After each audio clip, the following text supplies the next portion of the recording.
Yo,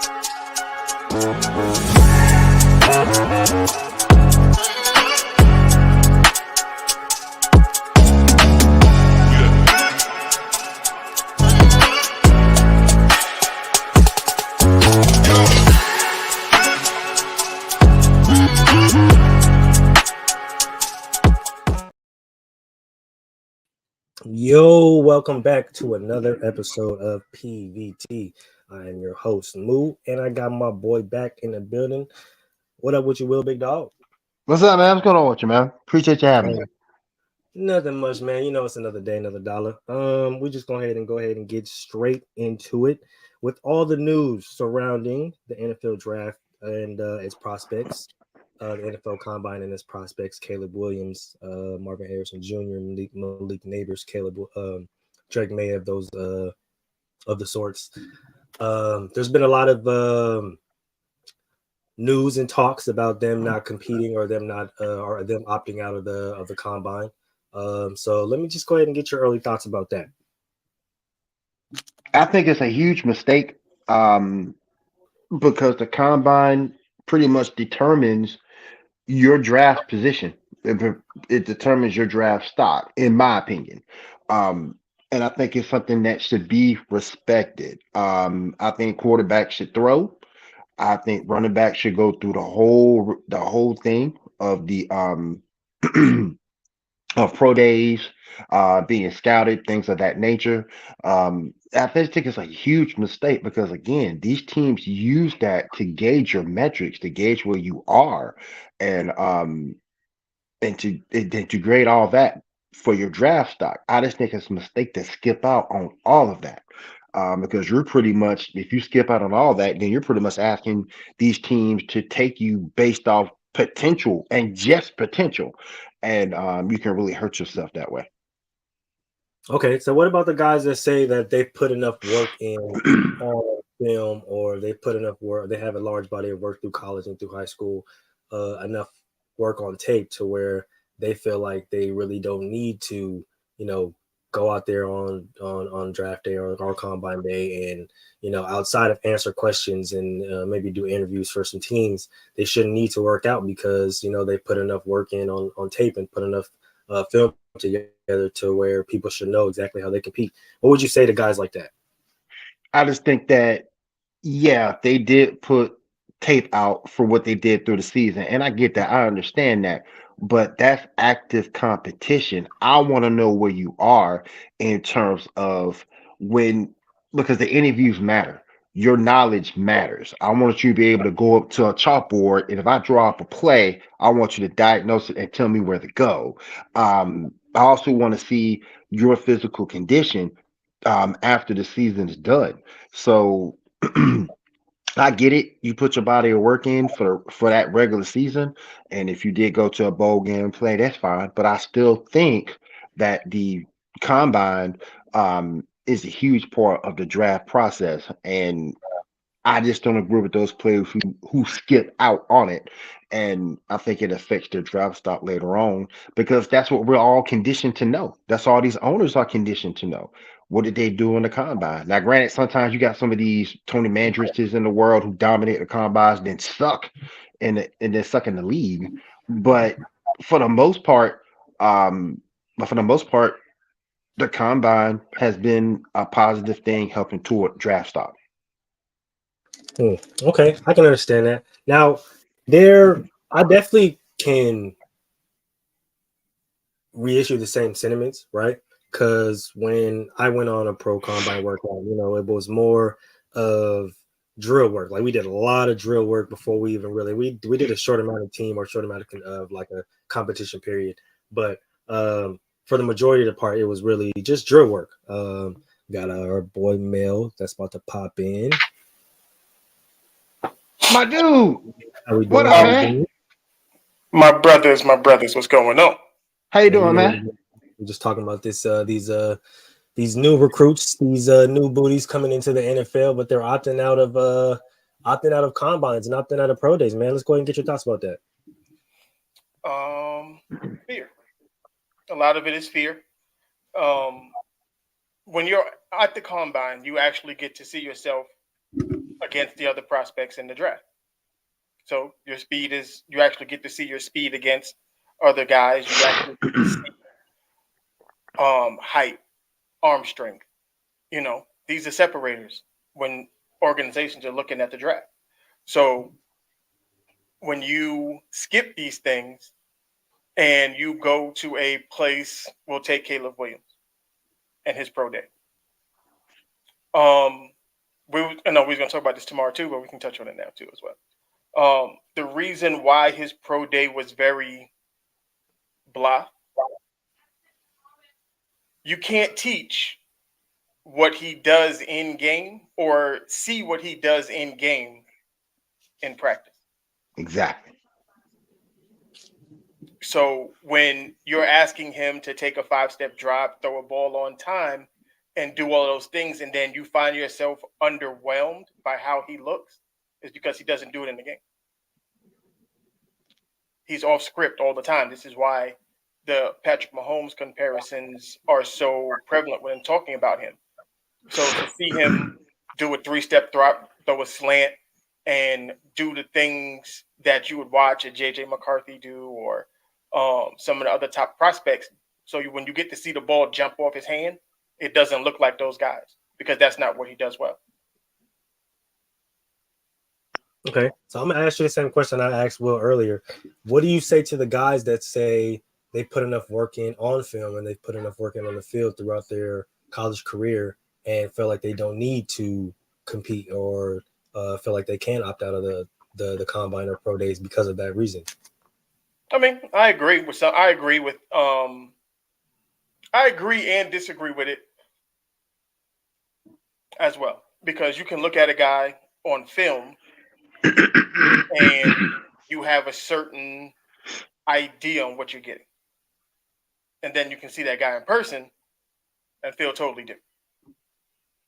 You can look at a guy. We'll take when I was in college. The second I stepped on campus, the offensive coach and the head coach, they all looked at me and it was just like, you looked a lot bigger on tape.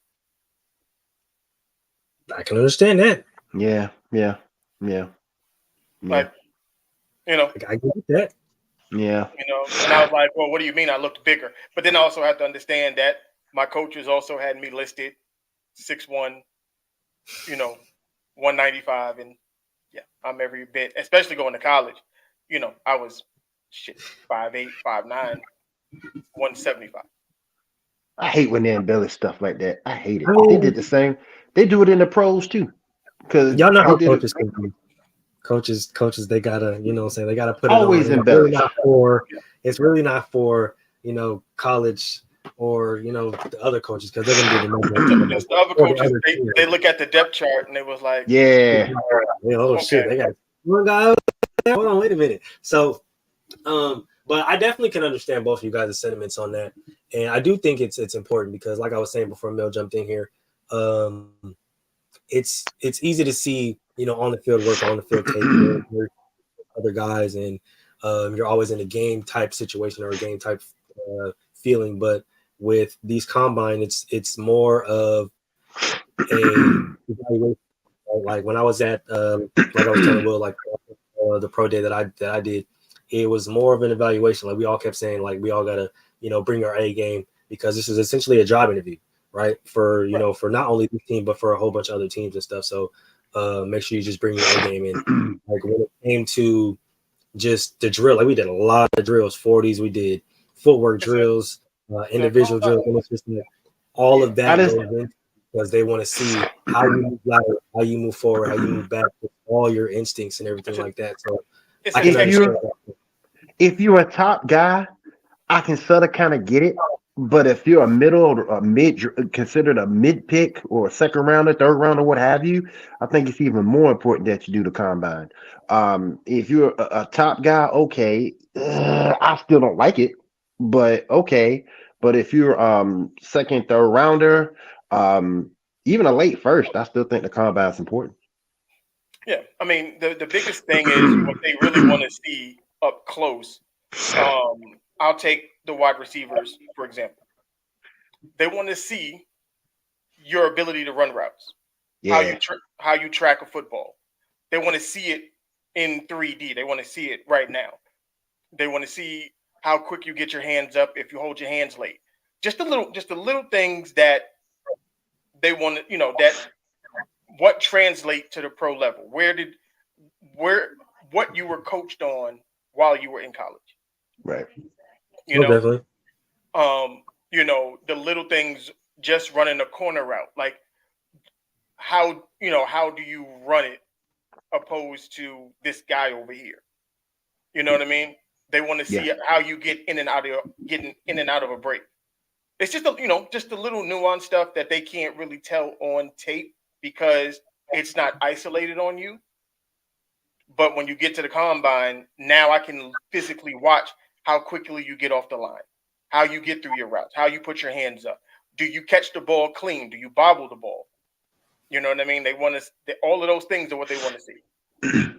And I'm glad you brought up receiver because receiver is one of the hardest positions to learn as a rookie in the league. So that's very important for wideouts to go and have a good showing in at the combine.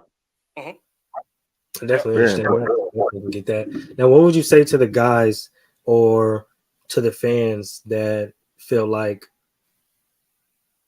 or what would you say to the people that, because there's talks out there that the combine is nothing more than just a showcase for the fans to really see how fast a guy can run, how high a guy can jump, stuff like that. But like the fans really don't, or how far a guy can throw, quote unquote, right? But the fans don't really care about lateral quickness. Like they don't care about the three cone drill, the long jump, bench press, stuff like that, right? Even though some fans we'll talk about bench press and stuff like that. But what would you say to the guys that are like, yeah, no, it's really just for the fans, and like coaches can come see me at another time or during a private workout to where they can come actually see me in an isolated environment, the best of me, to where with the combine and with all this other stuff, it's just for show and for money and for the fans and for the TV and for the glitz and the glamour. Like, what would you guys say to that, guys? Well, I'm gonna start with you. It's kind of like it's it's tough for me on that one because I think some hardcore fans would care about that because they have a particular interest in a player that they want to see get drafted to their team. Um, Commanders fans might want to see what Drake May does. For example, since we're talking, they need a quarterback. So they might pay a particular attention to a particular player. But for the most part, normal fans who don't have an invested interest, I don't think they really look at the combine like that. I think just to look, hey, listen, I can see who's out there. I can see who's going to be in the draft, who I can root for, who I don't need to root for, who we can get, and that's about it. I think it's going to be more of a showcase for them to see who's out there, and I can't blame fans for thinking that way, because they want their team to get a particular player, and I can't blame them for that. Mel? This is in. I agree with Will on this. Is like it is for the fans. Um, uh, I'll say it like this. This is where it goes. The NFL does the best job at this, and this is why the NFL reigns supreme. The NFL understands that the players are what build the league. Mm-hmm. So what they do is they build interest in the actual players, so that and in the sense of it's still based on the team, not the individual. Because NFL fans root for the helmet, they Yep. don't root for the player. Yep. So they want it. So when they see a guy run a 4.140 and they know they got like the fourth pick in the draft, they like, well, I want my team to get him. When they see the offensive lineman run a 4.6 and bench press 32 reps, they're like, whoa, we need a left tackle. That's the dude that That's we it. want. That's exactly what the Saints need right now. Go on ahead, tell preach it. Yeah. You know what I'm saying? So what Preach it. what the NFL does is they build interest in players for the fans. So now the draft is watchable. You know what draft isn't watchable? The NBA draft. You know why the NBA draft isn't watchable? You don't know none of the niggas getting drafted. Unless it's like a So really big class, you really don't know nobody getting drafted because there's you no really and NBA through combine. right. So what the NFL does is their partnership with college football and how college football has grown and gotten as big as it's gotten, and then you go to the draft, and you hit the combine, and then you go to the draft, and then the NFL. The fans have watched this one player go from one step, two step, three step, four. Mm-hmm. So they're emotionally invested in this guy. It's kind of like the WWE Hall of Fame in a sense because it's a show. Hmm. And the WWE announces who's going to be in the Hall of Fame before the whole show even takes place. So Right. you already have a vested interest in it. You watch it to see your guy get that reward. Now, is this a place that's a brick and mortar place? No, it's not brick and mortar anywhere. You just want to see the guy or gal you want to see get in as part of the show. And that's what the combine is. It's a big show. Yeah. And like I said earlier, safety the offensive lineman. So I'm looking at every offensive lineman that's going to come through the combine and say, hey, I want him, and him, Yeah. and let's go Because if from a there. dude, because if a dude gets drafted, let's say you watch all the offensive linemen at the combine. In your mind, you're scouting for your team technically. Yep, So yep, what happens is when the draft happens and one of those guys get picked, you're like, well, shit, we can still get this guy, yep, or we can still get to like you're actually invested as the teams are as a fan, and yep. that's why the NFL reigns supreme.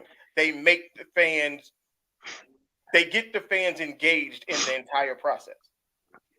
Now, see, that's the one Oh, thing that's different from the NBA and the NFL. But let me ask you guys this: do you think that players should want to do the combine and want? Well, we'll get to pro days in a second. But do you guys think that players should want to do the combine as a way to build their brand and build their way and build their wealth outside of football with future brands or future future brand ambassador deals, whatever the case may be?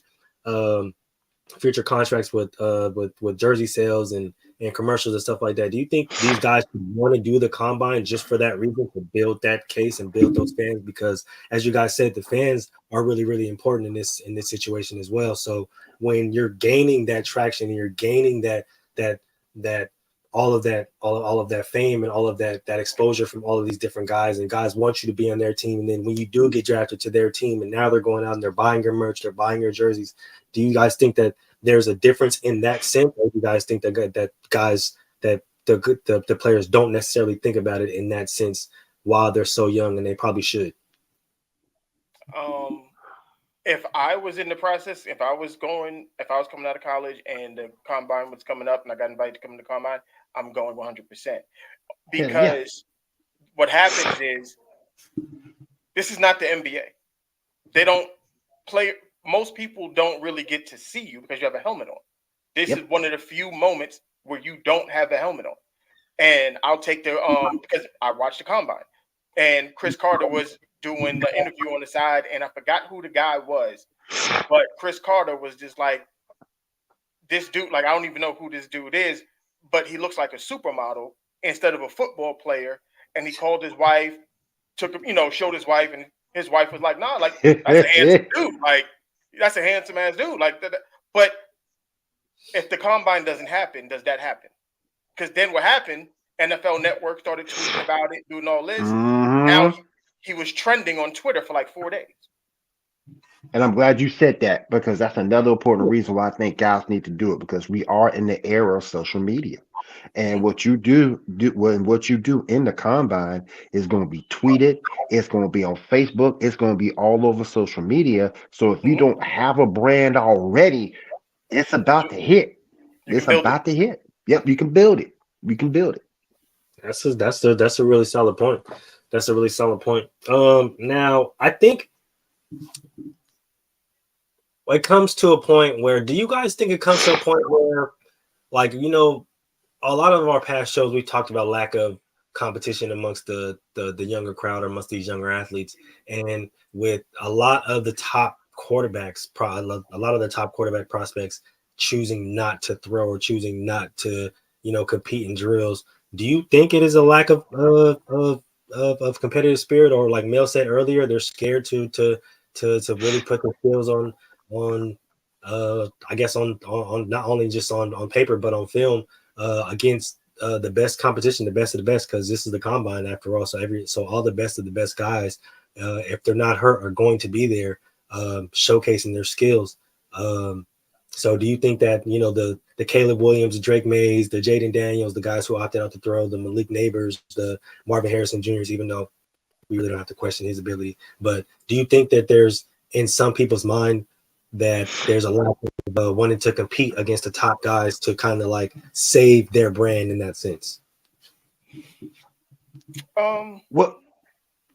Go ahead. Well, to a degree, yeah, because I think, what's up, man? Oh, what's up, bro? DJ Michael. How you doing, man? On? But I think to a degree, yeah, because no one wants to be shown up, particularly on that stage. But at the same point, I think it also hurts because it shows you're not willing to compete, and it shows you're not willing to go out there and show that you can be the best at your best. And I think it can make somewhat of a difference, but it shouldn't. These guys should go out there full bore and show what they're really made of. They shouldn't be scared to compete, but I think some guys might be. Mel, what you think? Yeah, well, it's definitely okay. It happens. Okay, I'll go back to my freshman year in college. And when you step and they pull all the freshmen to the side and they let everybody know, look to your left, look to your right. Everybody that you're looking at was all everything, all county, all state, all this, all that. So you're going to have to step up and separate yourself. And the ones who separate themselves make the team. The ones that don't, they fall by the wayside. Yep. When you get to the combine, you look to your left, you look to your right. This first round pick, all these guys want to be first round picks. And you have to separate yourself. But the problem is, you know what your flaws are. The people watching don't. So when you are quarterback and you're throwing to guys that you don't know, it's hard. You have no time. You don't know that guy's speed. You don't know how he runs his routes. You don't know. You don't know these things. So you have to be confident in your arm that you can put the ball where it needs to be, regardless of how he runs and does what he does. Same thing with a wide receiver. That quarterback may throw harder than your quarterback that you played with. He may not throw the ball on the line like your quarterback do. Some guys, or he might throw it a little softer. He may not throw it when you break. So you're going to be running like you get uncomfortable. You know what I mean? Like there's a lot of things that go into this, and you have to, as a player, know and be confident that you can make this shit happen. And that's why I say it's important to do it, because it shows your ability to adapt to whatever your situation is. That's it right there. And I think that's how important it really is, because you never know. Okay, let's say you get there. Caleb Williams might be a bust. I doubt it, but he might be a bust. So let's say you Keenan Allen or DJ Moore, you got to play with, and you got to start with a whole new quarterback all over again.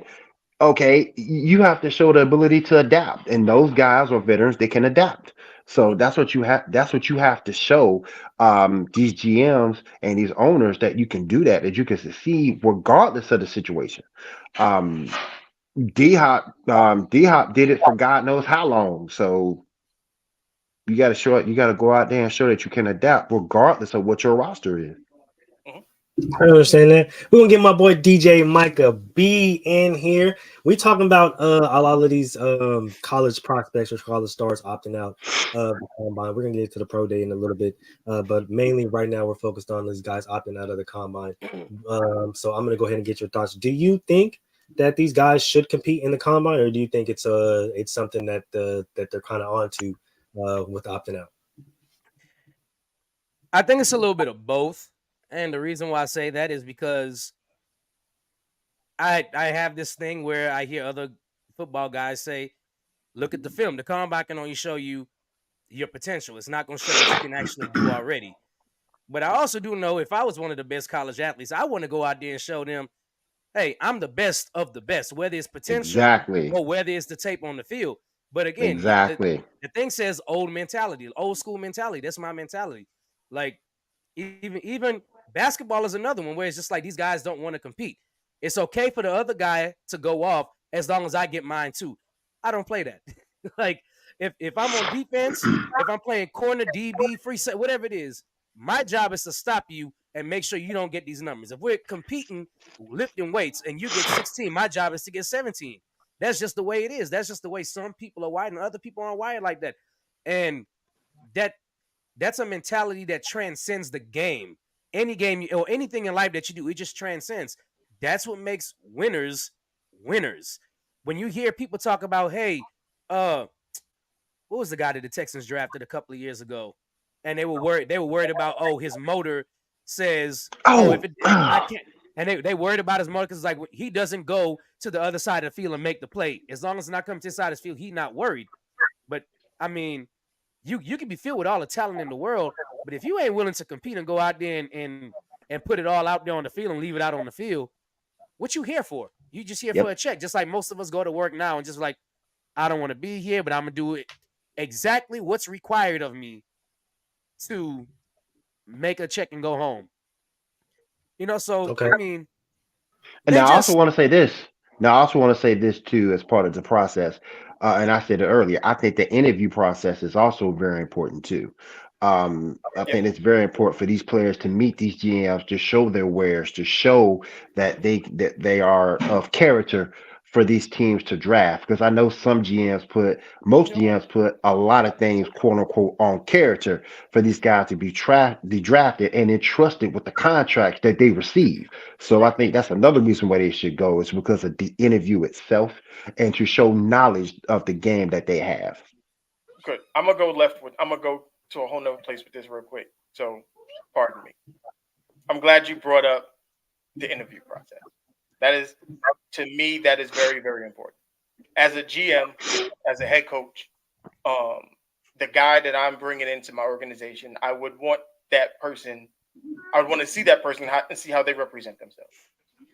And old school, new school. This is how we're gonna do it. So you already know what side I'm on. So Hmm. so brace yourselves. Okay. Um, my dad always told me, you dress for the job you want, not for the job that you're going for. And a lot of these kids, I'm gonna call them kids because they're younger than me. When you step into when you step into the room with these guys, with these owners and these head coaches, look the part. Look at the position that you want. And when I say position, I'm not saying quarterback, running back, wide receiver. I'm talking about face of franchise. So that Most definitely. means you may have to cut your hair. That means Oh yeah, for you sure, may have to groom your face. That for means sure. like you have to represent yourself. If you want to if you want to get paid $1 million, why don't you look like $1 million? For sure. Like let's and I'm talking to us because all of us on this panel right now, we know when I say us, you know what I'm talking about. This accept me as I am mentality holds us back. In order to infiltrate the system, you He gotta ain't lying. get in. Where's the lie? You gotta get in the door first. Where's the Well, lie? Move, move, because move, somebody sang that move, song and fucked this move. up. But where's the lie though? That's No, so true. that's why I said it's going. That's Like I so said, true. I'm gonna go left with it, but it's hard with like we are. The thing about it is, we all know what the perception is. So why don't we break the perception? Now, once we have Mary J. control, Blige. once Mary we J. have fucked up. control of the situation, now we can start making change. But we got to get there first. It's like how we look at the court. How many they say? 16 of the 30 or 18 of the 32 quarterbacks that started in the NFL last year were black quarterbacks. Yep. But it started with a handful. But those guys looked the part. So it was able to, okay, well, let's get this guy. So now when we look at Lamar and we listen to Lamar, he's allowed to be that. The guys before Lamar couldn't do that. Nope. You had And to look at look at Cam now. When Cam came into the league, what did Cam look like? Yep. Mm-hmm. That man had to do a complete 360 because they ain't played none of that in Carolina. But That's these the that's the Bible Belt, folks.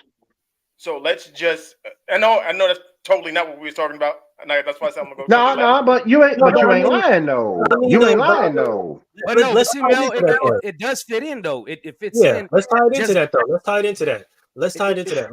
Let's say that these guys, the guys that do opt out of the combine, right? Say they don't, you know, or say that they're on the field play, they think that their on the field play is going to carry them so well that they do go or they don't go to the combine and they don't choose to talk to these different teams, or even if they do choose to go to the combine and they don't choose to compete on the field, but they choose to talk to these teams. How do you think that still weighs out? Do you guys think that the character is going to weigh more than the product of what to put on the field, or do you feel like it has to be both? You feel like it has to kind of show, like, I know you're a good player on the field, right? But we still want to see all the little intangibles, all the quick twitch muscles, all this. But at the same time, right? What is your headspace when you have all of these cameras around, right? What is your headspace when you're bombarded with all of these questions from all of these different people and all these different teams and all of these different guys when they're asking the personal questions? Do you guys think it's important for those to go hand in hand, or for guys to just go like Caleb Williams, like a Drake May, like a Jaden Daniels, and just have these conversations with these teams and have these interviews, but not necessarily compete on the field? Mel, I'm I starting with feel Um, I'll keep it.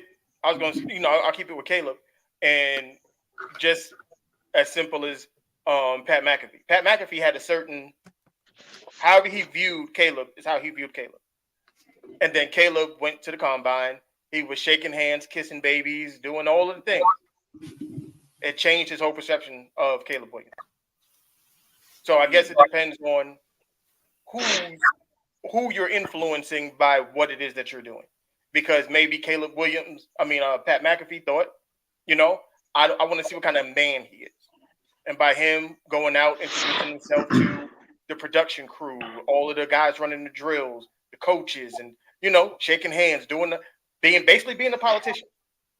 basically. That's what it swayed Pat McAfee enough that he was like, okay, well, I like this kid. Other people will look at that totally different. It's weird that I can't say that. I mean, we can have 10 people look at one thing and you'll get 10 totally different things or observations of what they're looking at. All right. Will, what you think? I think both is important because you want to make sure you have an entire gauge on a guy before you entrust him with that money. That's a huge thing. That's a huge thing to trust somebody with not only that money, but to also be the face of your franchise at that high position. We all know if you're a first round pick, that pick's got to hit. It's got to hit. And you want to make sure that you have the lowdown on this person, not only on the field, but off the field as well. So you can make an informed decision on what got to take, but also what got not to take. Because who you don't pick can be just as influential as who you do pick. So I think you have to have both. That way you can make a fair assessment for your team. Most definitely. DJ? touching on the interview process, of course, you want somebody that fits the mold of your organization. I mean, every organization has a different mold of what they want. Some people want what they call rough riders, but off the field, they want them to have some kind of character, some kind of integrity. Uh, my my mom always told me character and integrity can't be taught. It's just who you are. It's just who Facts. you are as a person. You go Shout out to moms. if we're not talking about a professional sport, you still got to go through the interview process because they want to see who you are. They want to get to know you, get a feel for you. Because at the end of the day, you're working for this company, you're working for this organization. You have to be able to carry yourself and represent yourself well. Now, in the case of the character matching the athlete, it's very important if you're going to be a high draft pick. For example, y'all know I love to pick on the Cowboys. Let's talk about the Cowboys. Yeah. You know, listen, you know why the Cowboys love Dak Prescott so much? Because he's such a great man. He's a great man. He takes the blame. He handles it well. This and that. The problem that Cowboys fans run into is they really want the greatness of the man to match the greatness of the quarterback. And it's not the case. He's a greater man than he is the quarterback. And that's why Dallas is kind of stuck in the situation they are. So Derek it's Carson. important. It's very important to have both. Just because you're going to be the face of this organization, especially if you're going to be a franchise QB or just a franchise player. So you got to have a little bit of both. There's no way to cut around it. Ndamukong Suh, a very, very, very phenomenal player, but at one point he was damn near playing for the bare minimum, even though he still had a lot left in the tank because he was damn near about to be out the league just for the antics he was pulling, stomping on people, making dirty plays and things like that. So, which is, and to just to piggyback off of that, Ndamukong Suh off the field is like the best guy in the world. yes, Yeah. Like the best. Like to see what he does on the field, it was like, okay, same thing. Almost how my mom looked at me when she first came to one of my games in high school. She was like, "I have no idea who you are." I get told that. Well, I used to get told that every weekend. Not so much anymore. Like my mom was like, "I have no idea who you are." Like that's not, I don't know who that person is because because off the field I'm quiet. I don't talk. Like I'm not an outgoing person or anything like that. I'm very reserved. And on the football field, I'm a maniac. Loud, obnoxious, everywhere. I don't shut up. You don't shut up. Yeah, no, most definitely. I definitely understand. I definitely understand. You definitely must have grown as a person. I'm up here. I'm up here running track back in the day, and I'm talking trash running track. I mean, if you ain't running track, talking trash. You really? I mean, I ran the 880 and the freaking 2 mile, and I'm talking trash to everybody in my line. Everybody's talking trash. Wow, running? I'm finna beat you. Yep. I'm finna beat you. I'm finna beat you. I'm finna beat you. Yep. I was just talking trash. I'm finna beat everybody that came. Everybody came out there. Everybody came on that line. I told them I was gonna beat them. I told them straight up. Yeah. The whole way. You have to talk, especially when you're in the long races. You got to talk shit the whole way because that's what keeps it fun. That's what keeps it entertaining. That's what keeps you in the race. You feel me? Like you got to talk shit. I'm not talking about like a 400. You feel me? I'm talking about like the 880. You know what I'm saying? Anything over 2 laps. Oh yeah, you talking shit the whole way. I'm talking trash the whole way. The whole way I'm talking trash. Because I'm letting you know. I'm letting you know. Don't worry, folks. If you at home watching, with the Olympics coming up this year in the summer, we will be having an Olympic show. So just there we go. That's on the way. To get to some more. I had to wear this gold as a kid when I started running track. I wanted to be, and I told my mama, and it never happened, damn it. But I wanted to be on the Wheaties box, and damn it, it didn't happen. But I tried. You know, you can do that. You can actually. That was my childhood. That was my childhood dream. And make it. You can? Yeah. Oh my God! I didn't know. Yeah. I'm sorry. You can go on the website and you can put your picture and they'll send you a box of Wheaties with your picture on. I didn't know that. I'm about to do that. Oh my God. I'm gonna have to do that. In serious matters, right? We do have a lot of guys that aren't just not only opting out of the combine, but a lot of guys have chosen not to do their pro day as well, and some guys have went to the lengths to not submit their medical records to some teams. Do you guys think that is, along with not competing in the combine, do you guys think that is going to be a problem going forward on draft day and when it comes to contract disputes, or do you guys just think that there's nothing really to worry about with that? Will, I'm gonna start with you on this. I think the medical records are stupid not to turn in. I think they're dumb because eventually what's in the dark is going to come out to light. And I think that the hide the medical records, I think that's stupid. Go and get those things out the way.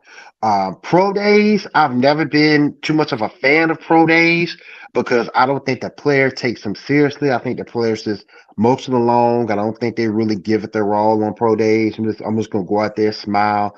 Like Mel was saying earlier, kiss babies, go out there, shake hands, and go about my business. I don't think a lot of these guys look at pro days the way the older guys did. So I think it's wrong to hide medical records. Go ahead and show them. But pro days, I don't think they take them seriously. All right, DJ, what you think? hiding medical records got to be the stupidest shit ever, bro. Stupid. It has to be stupid. Because I mean, just think about it. If you have high blood pressure and you're susceptible to cardiac arrest, and you're running around on this football field giving it your all, and you walk off the field and you just collapse. If they know you have a record of high blood pressure, even if you have asthma and you pass out on the field because you can't breathe right, they know where to start to assess you because you can't tell them what the hell is going on. It's the stupidest thing to withhold medical records. I mean, guys are like, well, I don't want to give them to teams because how they're going to feel about me and drafting me, this and that. But let me tell you, if you got talent and if you're good, they're still going to draft you. It might not be as high as you want to or where you want to go, but they're still going to draft you if you got the talent. They'll take the risk anyway. I just think So if the team wants you, they're gonna get you, regardless. They Exactly. want you, they're gonna get you. And to piggyback off of what you just said, can you imagine if Jay Cutler hid his medical records? Now Jay Cutler is a type 2 diabetic. So can you imagine if he would have hid his medical records, he got in the game and fell out and they didn't know what the hell to do? It's just dumb to hide medical records, man. Let it be known. I mean, they won't find out regardless. But Mel, what you think? If I'm a GM and the player said he's withholding his medical records, and okay, cool, and then you're not going to do your pro day, okay, I'm not drafting you. Exactly. Like, I mean, obviously something is wrong. Yeah, I was like, I'm not gonna. I shouldn't have to pull teeth for this to happen. What you hiding, my dude? What you hiding? Right, because at the end of the day, you're asking for my money. Like at the end of the day. So if a requirement of it is, hey man, just go take this physical and show me what you got, because I hate pro days. Pro days to me is just they're scripted, number one, and you're like all of the things. You're in a comfortable environment, and if you're in a comfortable environment, I expect you to perform well. So I'm not seeing anything different. I want to see you under duress, because if I draft you to my team, that's not going to be a comfortable environment. You're going to be under duress. Those are going to be new wide receivers, new running backs, new everything for you. So I want to see how you handle that in real time, not after. So combine, not pro day, because combine is going to give you that competition kind of setting to where you can kind of get right. That's what I'm saying. And that's why I disagree with pro days, because like Mel just said, you're comfortable. There's nothing out there to make you think differently of a player. I don't see you against any adversity. You throwing to your dudes. So I just don't see why pro days are even a thing anymore. I don't, because they go out there and showcase, but they're not showcasing their best talent. They going through the freaking motion. I could take it a step further. Like, pro days are dumb. Have y'all ever? Have y'all ever went to? Let's just say you go to a high school shoot around, right? Or damn a high school. Let's go to a college, a D2 or D3 shoot around. Do you realize that every guy in D2 or D3 for the most part will knock down every single 3-pointer they take? They'll make all the shots. That's why they're there, because they're better than the average person. They'll make all of them. That's true. I can go out on the damn NBA court right now and knock down threes with no damn audience. Like, I'm comfortable. Like, hey, just put up shots. Boom, boom, boom. When the game is on, though, and it's time to perform, and you expect it to perform, well, my coach in high school used to say, riff-raff will expose himself under pressure. Yeah, and you will know very quick. Yeah, because when you're at the pro day, not all the teams show up. Only teams that are looking to draft you. Yep. When you at the pro day, everybody's in. Yep. Everybody's in. There's cameras on everything. Like, so if you a receiver and you drop a pass, if you a quarterback and you skipping passes, if you're a running back but it looked like you don't got good feet as a running back as you're going through drill, like, they see all of this. You can't hide it. They're not trying to hide it. When you have a pro day, they're not making you do the things that they know you can do. Pro day ain't gonna show me what my quarterback's pro day is not gonna show me what you're gonna do in the 2-minute warning. It's not. Now, there's a reason why I asked you fellas this. It's because there is a top prospect that has not only opted out of the combine but the pro day, and also was a no-show to scheduled media availability. Would you still draft him? Before I give you his name, would you still draft him? Me? Top No. prospect. Just off that? Just off Just off that? that. Without hearing his name, just off that. Would you still Nope. draft him? Nope. I DJ? wouldn't.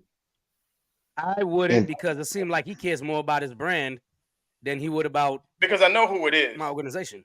yeah, it's an emphatic no for me. No, I know who it is. But he different. Now, if I tell you that same guy is Marvin Harrison Jr., Yeah. does that sway your answer? It For doesn't me, it change my is. answer. You don't change my answer either. No, and it doesn't change. I know who it is. It doesn't change my answer. It would just raise a little more red flags because one, I would expect more from you because of who your father is. Yep. Now let's explain. Let's expand on that real quick. What if his dad is the reason behind all of this? What if his dad is telling him not to do all this? We still expect more from you. So hold on, we got Lonzo Ball Part 2 with his daddy. His dad is a very prominent With his NFL, dad. legendary. Oh NFL yeah. But if you're saying his daddy's telling him the same thing, then his daddy wrong. Well, I don't think And that was nothing gonna be my Alonzo next did. question. I don't think nothing that. But that LeBron that's did. just that's just a situation Moore was given, and I get that. But don't give that young man no bad advice like that. Hell no.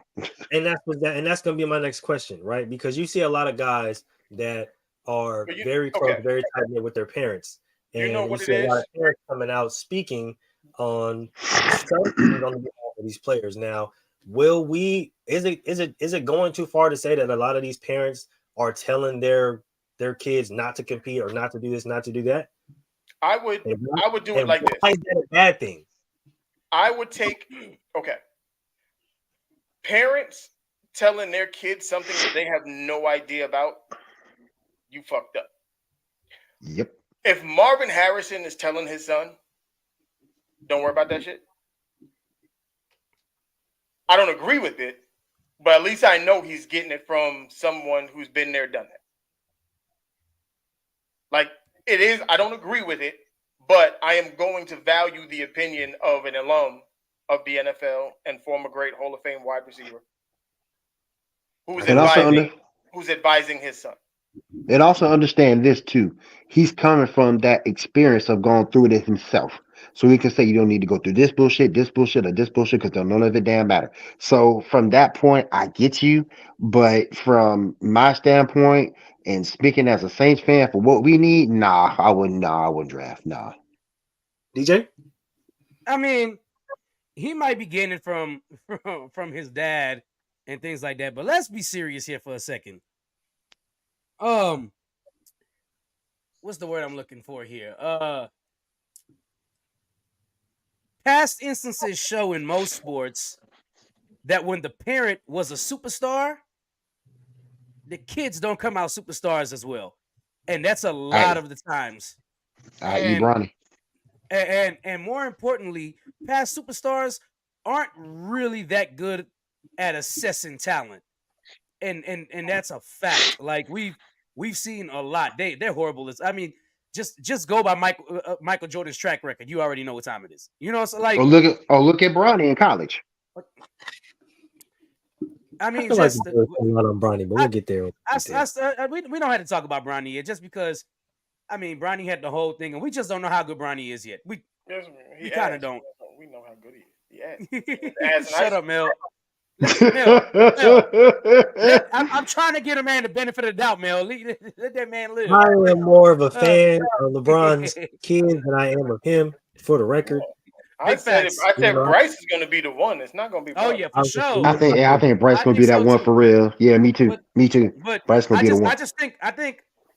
I think I'd have more faith if the father was saying that and he wasn't. Like if Ed McCaffrey would have told Christian McCaffrey, don't do the combine, don't do the pro day, and just go to the draft, I would have more faith in Ed McCaffrey doing that than I would in Marvin Harrison. Because as a parent, you see yourself most of the times in your children if you were all-time great. Oh, he's just as good as I was. He has the mechanics. He had the advantage of having this and that. But that don't always make you better. And parents are very bad at evaluating their kids' talent. As a male, you would know, especially being a coach. Yeah, but I think this situation is different only because we knew Marvin Harrison been the guy. He'd been that guy since day one.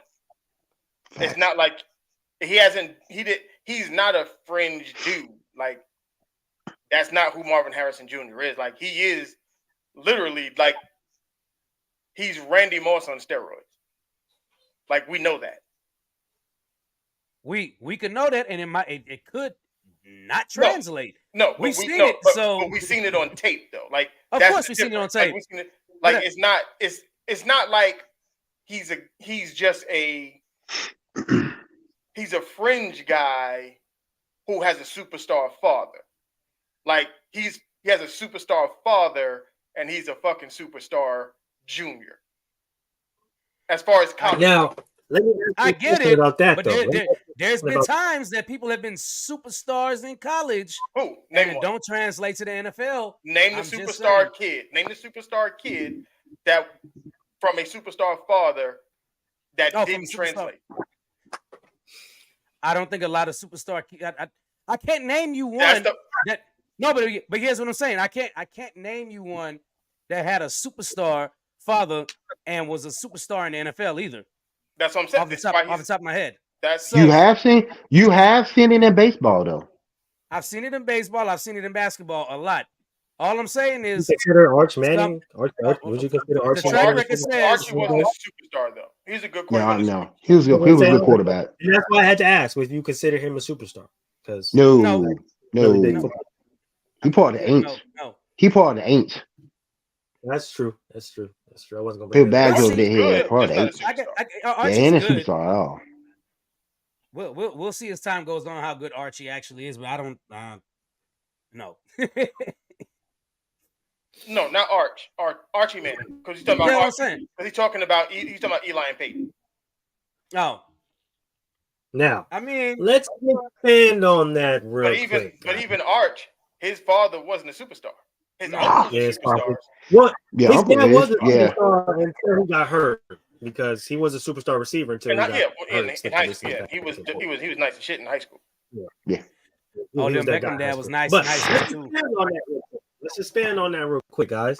Do you think that it will hurt Marvin Harrison Jr. to not do these interviews and not compete because of who his dad is, and his dad, quote unquote, may or may not be telling him not to do it, but at the same time, like, do you guys think it's important for teams to find out who Marvin Harrison Jr. is as himself, other than the image that has been put on, or what his dad has said, or what the media have said? Like, it's easy to sit up there and be like, oh, you're Marvin Harrison's kid, so of course we know you're this, we know you're that, we know what other guys say about you. But when it comes to sitting down and having that one-on-one with the coach, learning how this guy is, learning the type of man he is, learning the type of character that he has, like, do you guys feel like that's important, or do they just take the word from his parents and from all of his other friends and all those guys? DJ, I'm gonna start with you on this one.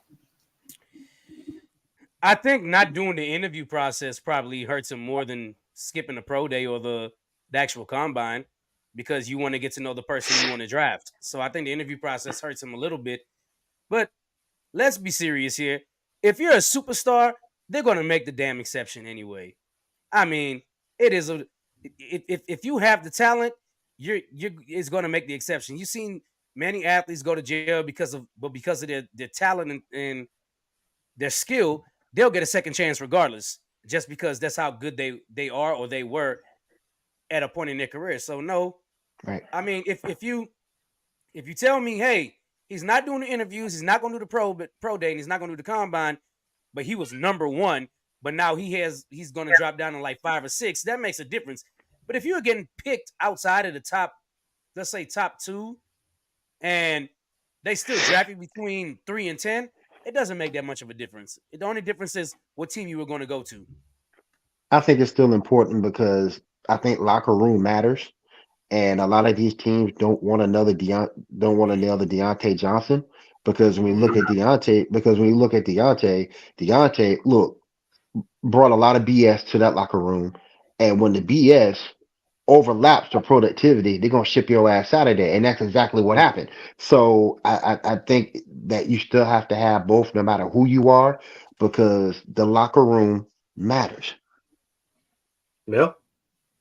Um, I'm a, I'm a, I'm going to assume this is what I'm going to do, that he was like a Steph Curry, like a Larry Fitzgerald.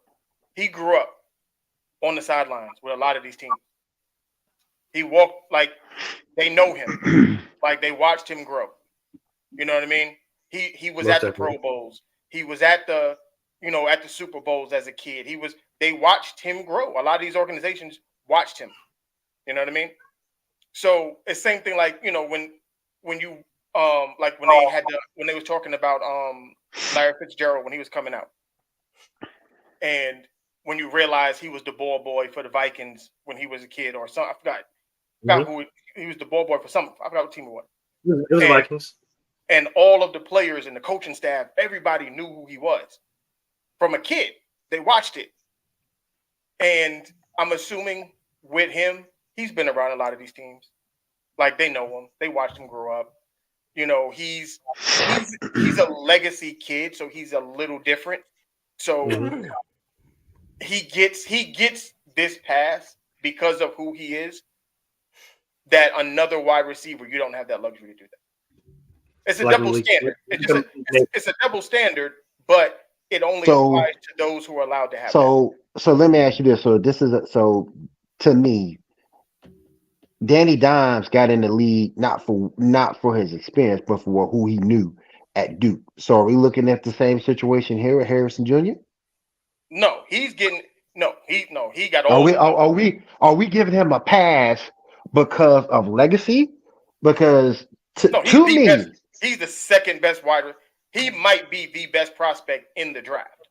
Like, okay, that's fine. That's yeah, fine. But so I'm not the type of person, and I'm just speaking on a personal level. I'm not the type of person who believe in giving up passes for anything. You earn your way to your spot. You earn your way to that. You prove your way to that. I'm not giving you a pass for nothing. Because if I give you a pass for one thing, you'll take a mile and you'll take advantage of that well, situation. that's why I said with him, it's not the same because Daniel Danny Dimes wasn't Marvin Harrison coming out of college. It's true. Like, It's true. But he Hey, got like picked because of who the organization knew because no, at Duke. because he got picked because he drew comparisons to Eli. The Giant front office knew the coaching staff at Duke, and so they had a little more information on him than most teams did. But that's my whole point: is that as he grew up, he was around the Indianapolis Colts. He was around. He's been in Right. Florida. He's been around a lot of football guys Right. because he was his dad is Marvin Harrison. Like he got to be indoor. He got to be in rooms that most people don't get into until they're 18, 19 years old. Right. True. True. True. True. I understand So that point. and it's just like I said, I personally, like you said, I am you got to earn it too. But I also believe nepotism is a thing. Yeah.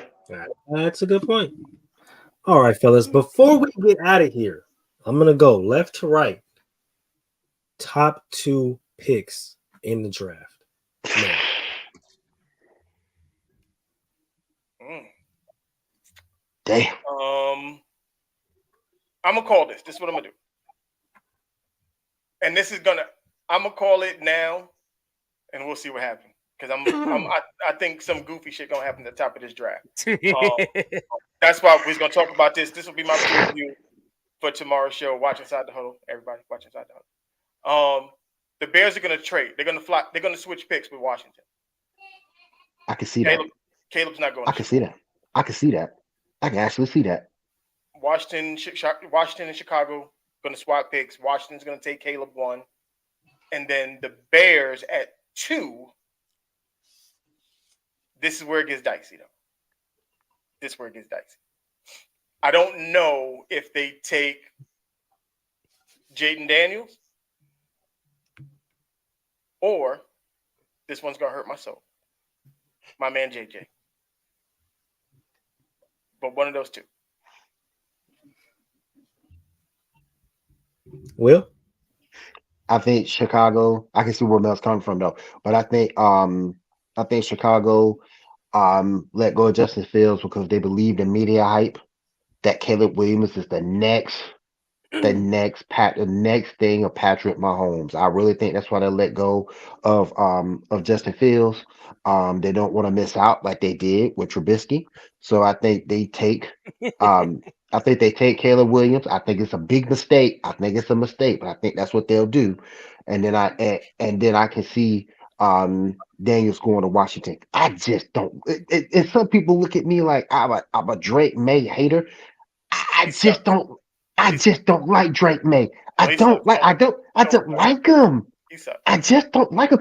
It's something about him that just don't fit right to me. He don't fit the mold of a pro quarterback to me. So I'll take Jaden Daniels all day long. Going to Washington. DJ? Man, I'm not gonna lie. I'm inclined to agree. I don't think the Bears are going to trade. I think the Bears are just going to take Caleb Williams and roll with the punches. I still think it was a mistake to trade Justin Fields. And you probably should have kept Justin and probably tried to build an offensive line around him and take somebody. Was the guy from Notre Dame to tackle? Joe Alt or whatever his name is from Notre Dame. I think they probably should or trade back and then draft him and trade and move back in the draft. Just draft Marvin Harrison Jr. Give him another goddamn weapon. Or you could draft him. Or you could, and get the offensive lineman later because they still got the 10th pick in the draft. They do. And can you also imagine them still getting Keenan Allen? Still getting Keenan Allen. They still got Marvin Harrison. That's what I'm saying, Marvin. And if you pick Marvin Harrison Jr., DJ Moore, and you kept Justin Fields to go along with DeAndre Swift, man, you working with something. But now you're not. That being said, Washington picking number 2. I don't know, man. I feel like New England is gonna try and trade up and draft Drake May because that just seems like a Bill Belichick thing to do. I'm not gonna lie to you. It just seems like a Bill Belichick thing to do. Try and move up to number 2. That's a mistake for them too. That's a mistake for them too. I'm not sold on Drake May either. I don't like May either. His decision making sucks. He has arm talent, but his accuracy needs some help. I got arm talent too. That don't mean I'm an NFL quarterback. Exactly. Shut up, Mel. Exactly. That's my point. Mel can throw the deep ball good as hell. You remember? do y'all remember when what's the guy's name? It's not Mel Kiper. I can't remember his name. He went on First Take and was like, "Yo, Johnny Manziel has bust written all over him." You talking about old boy from? You talking about old boy from? Yeah, Mel Hodge. Mel Hodge. Yeah. And I see the same exact thing with Drake May. I see the same exact thing. But for some reason, I just really believe in my heart that I said Bill, but Bill's no longer there. But New England is not rolling into the season with Mac Jones or the backup, whose name just left. Jacoby Brissett. Jacoby Brissett is the starter. They're not rolling in. They're not going to do it. I think Matt Jones in Jackson. Matt Jones in Jacksonville. He in Jacksonville. Oh, you're right. He in Jacksonville. Right. He in Jacksonville now. But what I can see is if Marvin Harrison slips that far in the draft, Arizona will definitely have fun drafting Marvin Harrison Jr. Most definitely. Arizona's in a good spot, to be truthful. They're in a good spot. They ain't got nothing. They ain't got nothing. So they got the whole there, so they can go get anybody. Honestly. That defense need to be reworked. That running back room need to be reworked. All of it need to be redone. Shit, they need a quarterback. Hell yeah, because Kyler Murray on his last leg. He on his last legs. I'm telling y'all. Hey man, listen. He just I like Kyler, man. No, he just needs a new start. That's all I'm saying. He just needs a new start. Yeah. He probably does. Like that whole Cardinal situation, it's bad for him. Like it is bad. He needs to go somewhere. If I'm the Dolphins, speaking of, I'm not gonna give y'all all my shit for next week. Fuck that. I mean for tomorrow. I'm gonna hold my shit. I agree though, because if you move him to another quarterback needy team, I.e. the Vikings. I mean, I'm just saying. Hey, I you know mean, what, Moo? I'm just saying. I.e. the Vikings. I had a good idea for you and Willie on y'all next. If y'all gonna do more college football as the draft comes, how about best pick versus your biggest need? Ooh. As Ooh. in best player available versus your biggest need. Do you go with the best player available, or do you go with your biggest need and the See, best player at that you position? are stealing from inside the huddle ring.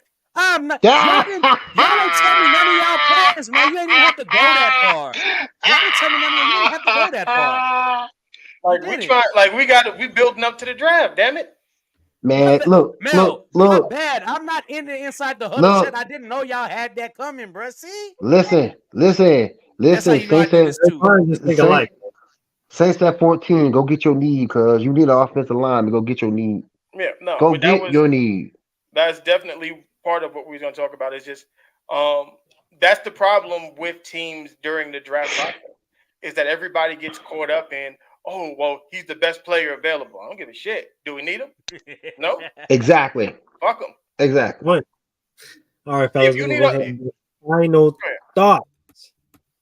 Starting with DJ. DJ, go ahead. Man, y'all know what it is. Appreciate y'all coming through on PVT again, supporting us. I'm gonna come up here and I'm gonna show out every time because Moo, you have my back. You have my back on GT, and I'm gonna have your back on PVT. I'm just kind of sorry for being late because I'm just kind of caught up in the community block party going on this Saturday. And if you haven't seen Gentleman's Talk yesterday, you'll see the organizing and see that I'm a big part of it. And of course, don't forget to tune in to the best damn football show on the internet, period, tomorrow inside the huddle with Moo and Mel. I'm out. Will? All right, real quick. Monday nights, join me and a cast of thousands for the Sports Report podcast. We talk about everything that goes down in the world of sports: football, baseball, basketball. Hell, we even talk hockey and golf. So definitely join us every Monday, 10 p.m. Eastern on Facebook, Twitch, and YouTube. That's the Sports Report podcast. Coming over with your boy. Mel. Yep. Yes, definitely tune in tomorrow inside the huddle. The Zero Blitz show will be happening. We going crazy tomorrow. Gonna have to. We're gonna tap into it. All this we done with the 90s shit, how it infiltrated football. Like y'all youngins getting crazy, man. Y'all getting crazy. They getting a little wild. You're getting a little wild. They are. We're gonna address this. We got some stuff on the docket tomorrow. We're gonna have fun with it. Shout out to Moo and everybody here at PVT, allowing me to come through, have some fun with y'all for a little bit. I still gotta make my way to Gentleman's Talk. I'm making my way, and then I might have to make my way over there to mess with Will for a little bit. There you go. Come on through, man. More than welcome. Well, y'all heard, fellas, come through tomorrow inside the huddle, 3 p.m. Pacific time, wherever that is, and y'all Showtime Central. Eastern time. Make sure you guys mark that down. Like my boy Will said, come through on Monday at his show, 10 p.m. Eastern. And before you catch that Monday show on his show, you guys stop by B2B on From the Sideline and catch us at 7 p.m. Eastern. And then Wednesday we got Gentleman's Talk. You know what I'm saying? Nice little cool little lounge. We got something nice really planned for you guys this week. And then Thursday, you guys can get me again, and then Friday we back at it. So appreciate you guys for sliding through today. We're gonna see you guys soon. And LeBron used steroids.